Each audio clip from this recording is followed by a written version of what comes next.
Hey everyone, Boardgame Brody here with Meeple Mountain. I have a copy of Tiwanaku. It's a tile placement deduction game by Sit Down Games. So for me, this is an abstract game that tries to place a theme on it. It does an okay job with that. This is a valley where no one has ever been, and you need to explore it and find out what type of terrain is there, and then you have to try to figure out what crop Pachamama wishes that you plant there. Pachamama is an earth mother and fertility goddess who presides over planting and harvesting, who embodies the mountains and causes earthquakes. But in this game, you are trying to figure out what Pachamama wants you to plant on top of each of those tiles. Now, this is the beginning setup here where there are some tiles and some crops on the board already. There are 20 different scenarios in the game, and you are to choose one of those discs and use in each game that you play. One side of the disc shows the beginning setup of your game, and the other side shows some answers that no one should look at until certain actions are performed throughout the game. Each player has a certain number of workers called Quechua Meeples, and they will be used to take turns and interact with the board. So this is a deduction game, high deduction game, and you're trying to gain clues to figure out the puzzle in your head as to how the board is arranged. First, let's talk about these terrain tiles. There is a specific color assigned to each slot of the board according to the scenario disc. And during the game, you will either just randomly see what terrain goes in a specific spot, or you are looking to move your Quechua Meeple onto a spot of a specific type, which you most likely will want to then have to try to deduce where a certain color or type of tile is. So the rules for the terrain tiles are they are in groups orthogonally adjacent to each other from 1 to 5 tiles big. The same color can never be kitty corner or diagonal to each other and be part of a different group. So if it's ever like that, it's got to be in the same group. So if you see 2 tiles of the same color diagonal to each other, you know they have to become the same group, with a tile of the same color being either here or here. If there is a group of 5 tiles of the same terrain, you know that each spot surrounding that group is not that terrain type. The number of tiles in the same group are also set up and placed on the diversity board, so you can also see how many tiles are left of a certain type. This can help you know what type of terrain tiles might be in a certain spots on the board by knowing how many are left in the game. So also similar to terrain tiles, there are also only one way that crops can be placed on the board, and the scenario disc also holds the true answer to this. Knowing how the crops work will help you deduce terrain tiles as well as crop tokens themselves. For each group of terrain tiles, there will be one different crop assigned to each tile, and the crops will hint to the number of tiles in that group, because a group of 5 will have a crop token from 1 to 5, 1 being a sweet potato crop, 2 being a coca leaf, 3 being a chili pepper, 4 being corn, and 5 being quinoa. So if there is a terrain tile group of 1, it will have a sweet potato token on it. So the number on the crops give hints to how big a group of terrain tiles can be. If you see a beginning terrain tile on the board with a number 4 crop on it or a corn on it, you know there is at least 4 tiles of the same terrain type somehow orthogonally adjacent to each other in that group.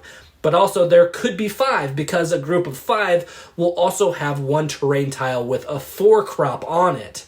So if you have a terrain group of 4 tiles, you know in some order there is a 1, a 2, a 3, and a 4 type crop on each of those tiles.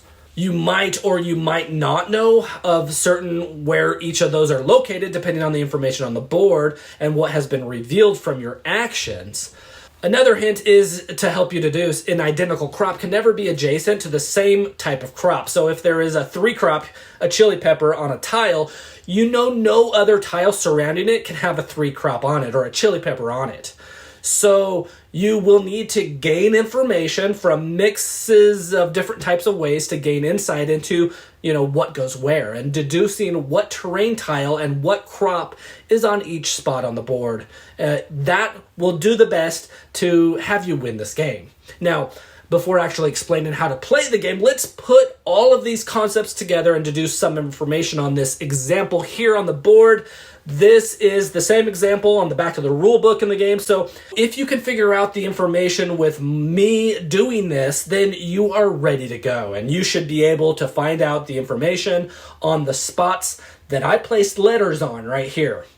Feel free and pause here to try to figure it out yourself, and then unpause and I will go over them with you.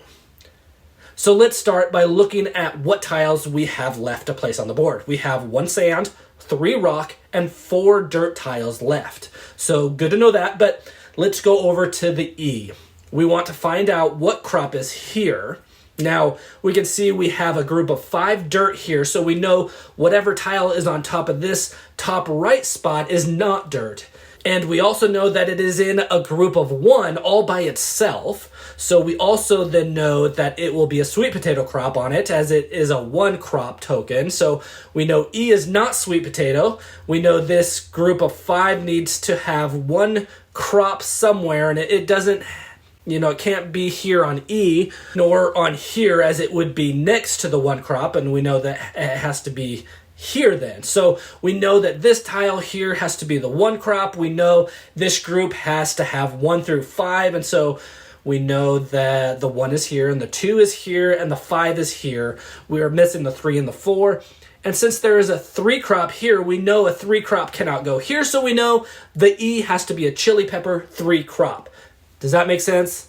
Okay, let's move on to B, but we can take some information from that for this. So this is a group of 5 on green, 2 and a 4 are confirmed. We know a 1 crop is here, so B cannot be 1, but the 1 can also be on this A or on this other tile here. Okay, we will keep that in mind, but back to B, it's not a 1, it cannot be a 2, a 4, or a 5, because those crops are on the board surrounding this tile, and same crops cannot touch each other with diagonal nor orthogonal, so not a 1, 2, 4, or 5, so it's got to be a 3.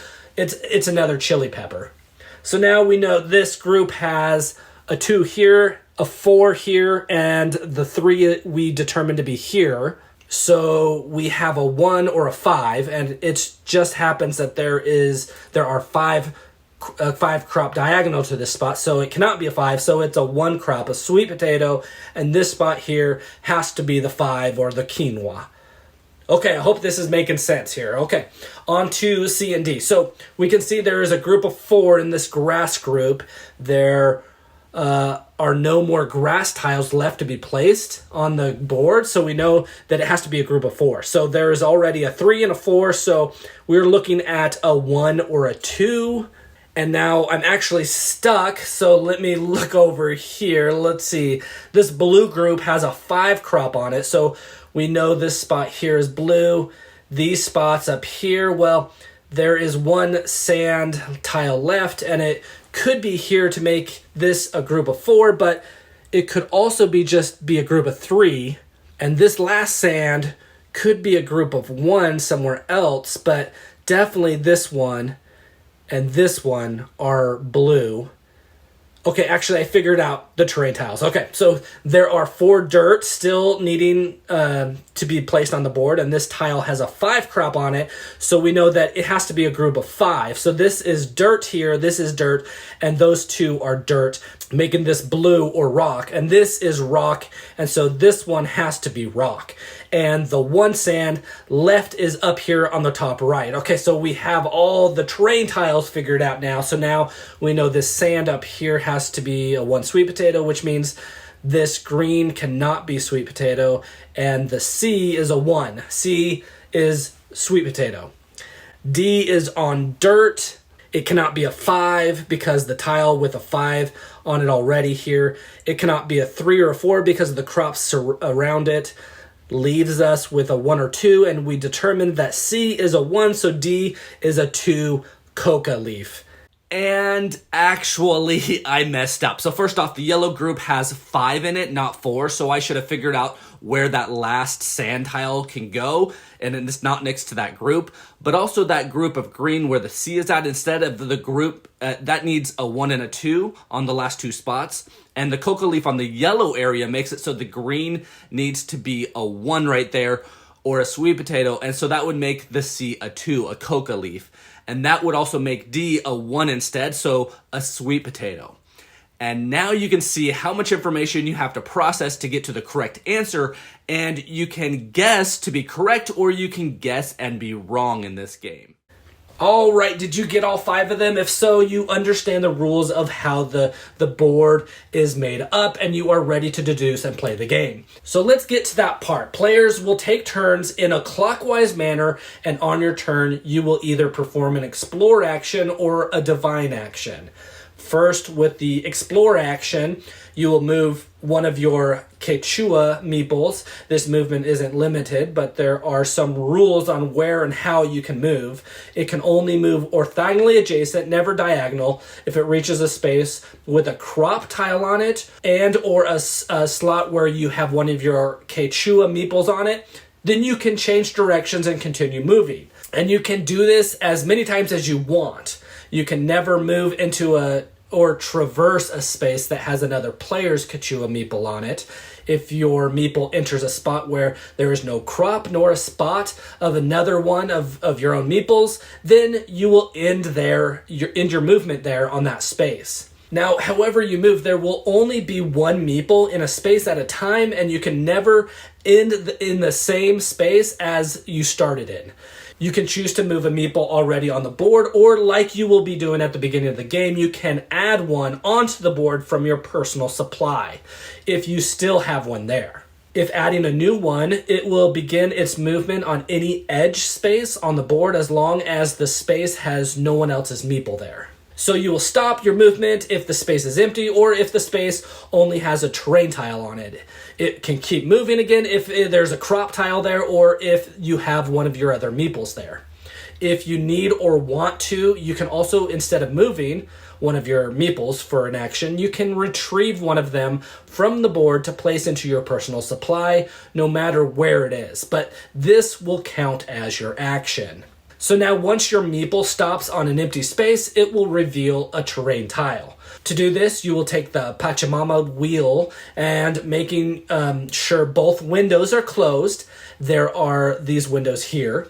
You will find the symbols on the side of the board where your meeple is at. You will then align the natural element, which is the red icon on the top, and then move the bottom arm matching the white icon, which is the animal. Again, these are the coordinates of your meeple that are on the board. Now, at this point, you need to be careful because this window on the left is the discovery window that will tell you the terrain tile in that location, and the right window will tell you the crop, which you don't want to do at this point. So don't open that one, but later on with a different type of action, you will. So you will open the discovery window and see the terrain tile is on that spot, on those coordinates. And that player will then place that tile onto that space, placing their meeple on top of that tile.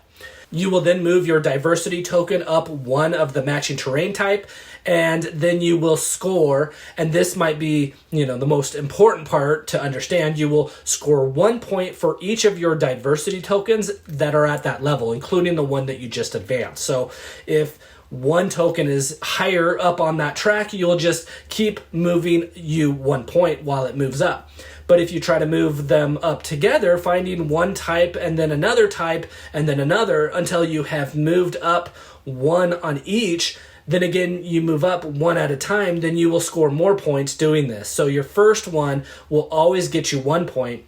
If you find the same color again, then, you'll move up and score just 1 point again. But if you find a different one, then you have 2 tokens there, 2 points. If you flip a third type, then look, you have 3 tokens there and you get 3 points. So try to group your tokens together to score the most points that way.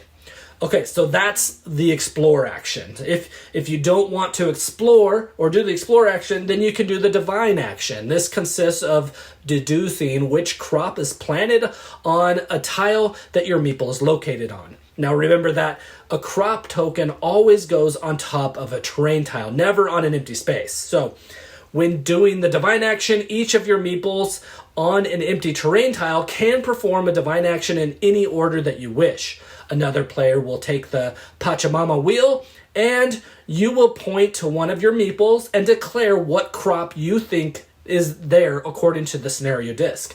The player with the Pachamama will align the coordinates again and match where your meeple is at on the board. They will open the window on the right for the side on the divine action, and they will announce it out loud. No matter the result, the correct crop tile announced or shown on the disc is added to the tile. Now, if you were correct about your guess, you will gain the number of points equal to the level of crop that is placed. So if it was a corn, then you gain 4 points. If it was a sweet potato and you announce sweet potato, you get 1 point. A chili pepper, you announce chili pepper, 3 points. Then, if you were correct, and if you haven't already collected an offering token of the matching type, then you will take one of those. Each player can only have one offering token of each type at a time. Then, if you guessed correctly and you wish to continue, then you can make another guess with one of your other meeples and continue doing that. Now, you go until you guess wrong. When you guess wrong, then you stop. If you guess wrong, though, you lose the number of points of the actual crop level that was correctly placed on the tile. So the lowest you can lose is 1 point, and the highest you can lose is 5 points. And when guessing wrong, you don't take an offering token. And again, a wrong guess immediately ends your turn. Players will continue taking the explore actions to place terrain tiles on the board, or the divine actions to place crop tokens on the board. Both score points differently, and after being successful with an explore or a divine action, you can optionally turn in offering tokens for points. One of each of the 5 offerings of different types is worth 10 points, 4 is worth 6 points, 3 is worth 3 points, 2 is worth 1 point, and 1 isn't worth a point. Each offering has to be of a different offering token and in a group to exchange them for points. You will use your deduction to try to reveal specific terrain tiles at the time to score the most points, and then line up your meeples to then deduce what crops should be in its spot. If you know a 5 crop has to be somewhere, then you might want to land your meeple there, as you can guess that it's quinoa, and you score yourself 5 points. But also, if you have a collection of offerings, you might want to gain the last type to exchange them in to make even more points with that. There are a lot of ways to go about playing the game and trying to get the most points possible for you, but the great thing is that the scenarios are different and you get to puzzle your moves out in your head. After all tiles have been placed on the board, this is the terrain tiles that I'm talking about, not the crop tokens. Each player takes the last divine action one last time, going around clockwise, and players can continue doing this if they have more meeples to perform a divine action with, if they guess correctly. But when guessing wrong, they have to pass and no more actions for them. Plus, they will lose the points when guessing wrong. Equally, if you don't have a meeple to perform a divine action with, then you have to pass. And once all players pass one way or another, everyone can then perform one last offering, and then the game ends, and the player with the most points wins the game. And well, that's Tiwanaku. It's a very fun deduction game, figuring out which terrain tiles are placed where and what crops are placed on top of them. If you are a fan of Cryptic, one of my top deduction games, then you will absolutely love this game. But really, for me, I like it more because even though there is only one right way how things are laid out, you can be less worried about some of the aspects. For example, you want to know which terrain tiles are there, but sometimes there isn't enough information, so you just go and you can still play and do things, but those choices kind of set up your following turns. Do you go nearby to help gain more information that can help that other meeple gain more information so you know what crop might go there, or do you find another opportunity elsewhere? You also don't want to block yourself in so you can't move around. So there are some decisions that are very strategic in the game. You might not even know, but then again, for those who just want to play a game and go with the flow and pick randomly, they might actually do well in this game as well. They just need to deduce the crop. Probably the main way to gain the most points in this game is guessing those crops. I really like deduction strategy games like this one, and I feel like they do a great job with this. What could go wrong with, playing a game like this? Well, it's very puzzly, as you might have seen when I was, finding A, B, C, and D, and E on the examples. Players might feel like they have to do a lot of work in their head and spend a lot of times on their turn to make the best move. And many people, probably similar, don't like playing with others who take a long time on their turns doing this. I don't like it myself, but there are those who don't want to crunch the math out there and take in their turn, so this might not be the best game for players, playing with those types of players. It's a pretty strategic game, but less competitive players can still get away playing and having a great time with the game. Now, for those players who do like doing the math and taking their time to figure out the turns, the best thing to do, you can play this and enjoy this game as you can play it solo still. There's a solo solution, and the game can also be played cooperatively, so you can also all start puzzling out the math together. Ultimately, I feel like the game is best competitively, but there's other options. The game has a great components. They included stickers so that you can place them on the pieces of the Meeples, so those might help the colorblind players to play better. Really, this is going to be one of my top deduction games, and it will be pretty easy to get to the table and explain it to new players, and so for that, I give them a lot of credit with this. So, deduce your way around the valley with your family and friends in Tiwanaku, a top deduction game by Sit Down Games. Again, this is Board Game Brody, and I hope you enjoyed this video. Stick around and check out some other board game reviews to see what you might want to get to the table.